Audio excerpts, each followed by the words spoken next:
তখন বললেন, একটা মানুষকে কি প্রাণে মেরে ফেলাটাই মেরে ফেলা? বিপ্র সন্তানের শিখা কর্তন করে দেওয়া, মানি লোকের সম্মান হনন করা, এটা তার কাছে মৃত্যু সম। তুমি বানাঘাতে ওর শিখা কর্তন করো। শিখা কর্তন, শিখাহীন বিপ্র বিষহীন সর্পের প্রায়।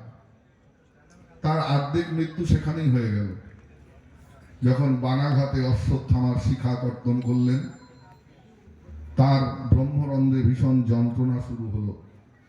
সেই স্মরণে আজও সনাতনী মায়েরা বাবারা যখন তেল মাখে, মাথায় তেল দেয়, দেখবেন অশ্বত্থাম্নে নম বলে ভূমিতে ফেলে,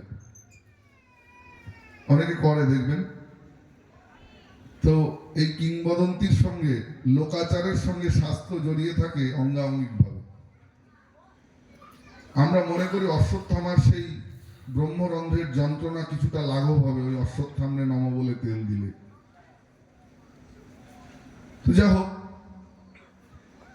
অশ্বত্থামার শিখা কর্তন হলো। অশ্বত্থামাও ছাড়ার পাত্র নয়, সংকল্প করে বসলেন এই পাণ্ডব এবং কৌরব বংশে তিল তর্পণ করার জন্য অবশিষ্ট রাখব না। সবাই রণাঙ্গনে গেলেন। এদিকে অভিমন্যু স্ত্রী উত্তরার গর্ভে মাত্র 3 মাসের ভ্রূণ।